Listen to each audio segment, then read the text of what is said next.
Hello, boys and girls. My name is John McCormick, and I'm the mayor of the township of Woodbridge, and I'm here again to read to you. And in this case, I didn't even know this was a book, actually. It's my little girl's book from when she was growing up, and she loved The Little Mermaid. And me too. I think it's my favorite Disney movie of all time. It's got so many great characters in it. It's got so many great songs in it. And I just think it's a wonderful plot. And of course, everybody lives happily ever after, except Ursula, but we'll get into that. So anyway, this is The Little Mermaid. Where is Ariel? Asked her sisters. We need her for the concert. Ariel's voice is like a bell, said Sebastian the Crab, who was going to lead the singing. It is the most beautiful voice in the sea, he said. Sebastian's my favorite character, too. You know, when he sings Under the Sea, I think it's the coolest Disney song ever. You know that one, right, boys and girls? Under the sea, under the sea. Each little clam here know how to jam here. That's why it's hot to under the water. That's why it's better down where it's wetter. Take it from me. What do they got? A lot of sand? We got a hot crustacean band. Each little slug here, cutting a rug here. Each little snail here, know how to whale here. You whatever, you know what it is. I don't know all the words. But that song is so cleverly written and such a good beat, it just makes the whole movie, I think. And Sebastian is the best character in the whole movie. Where was I? Ariel's father, Triton the Sea King, was losing his patience. Ariel, he called. Ariel could not hear her father calling. She was busy exploring a sunken ship. The Little Mermaid wanted to know everything about the creatures called humans. Look, Ariel called to her friend Flounder the fish. She held up a fork. I wonder what this is. Let's go up to the surface and ask Scuttle. He knows everything about humans. Ariel and Flounder found Scuttle the seagull perched on his favorite rock. Of course I can tell you about this thing, said Scuttle. He held up the fork. This, my dear, is a dinglehopper. The humans pull it through their hair. See? Scuttle showed them. Scuttle really had no idea what he was talking about, but that didn't stop him from talking. Like a lot of people I know. Suddenly, the sky began to darken and the wind began to howl. A ship came sailing into view. Stand fast, secure the ribbon, called a sailor named Prince Eric. And as soon as Ariel laid eyes on him, she fell in love. The storm began to rage. Prince Eric was trying to steer the ship when a bolt of lightning flashed. The ship's mast broke into two. Eric went flying into the sea. I must save him, cried Ariel. She swam to the storm and pulled the prince safely ashore. Is he dead? Asked Scuttle. I don't hear him breathing. Ariel gasped. Then she saw his chest move, up and down, up and down. He is breathing, he's alive, cried Ariel.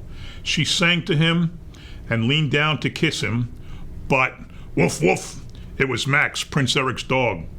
Terrified, Ariel hurried back into the water. With Flounder by her side, she headed for home. She soon was stopped by Ursula the wicked sea witch. So you love the prince, do you? She asked, cackling. Well, it won't do you much good. After all, mermaids can't live on land, and they don't become humans every day, do they? She was really mean. Ariel shook her head sadly. Don't worry, my dear, said Ursula with an evil gleam in her eye.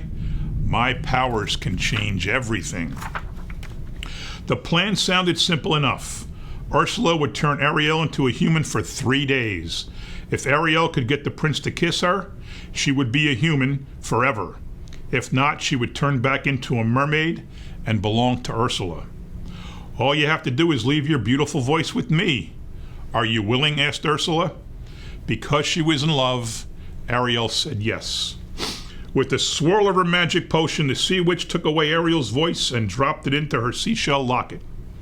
Ariel looked down where her tail used to be. She had legs now. Flounder quickly pulled her up to the surface. Prince Eric had recovered nicely by the time Flounder dragged Ariel to the shore. When the prince saw Ariel, he did not know that she was the one who had saved him. Without her voice, Ariel could not tell him who she was or even sing to him. But Prince Eric liked Ariel very much. He took her rowing at twilight. The Sea King had asked Sebastian to watch over Ariel, so he tried to help things along.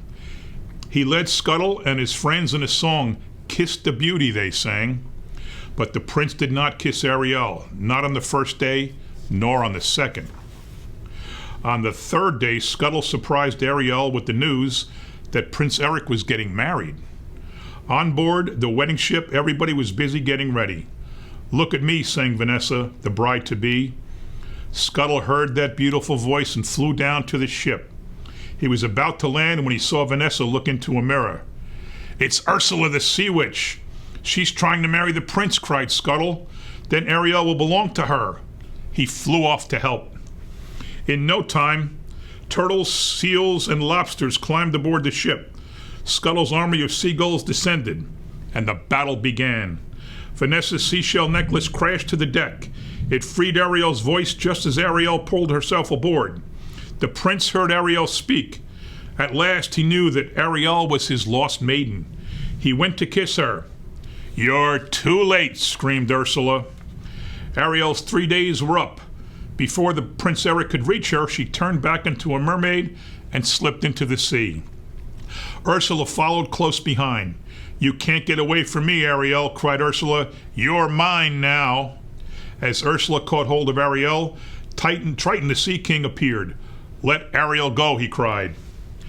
"Under one condition," said Ursula. She whispered in Triton's ear. Ariel saw her father nod sadly. In exchange for Ariel's freedom, Triton allowed Ursula to turn him into a lowly sea creature. "Now I am the queen of the ocean," cried Ursula. As Ursula turned to go to Triton's palace, she found herself face to face with Prince Eric, who had come to rescue Ariel. "You're a fool," cried Ursula. She set upon Prince Eric.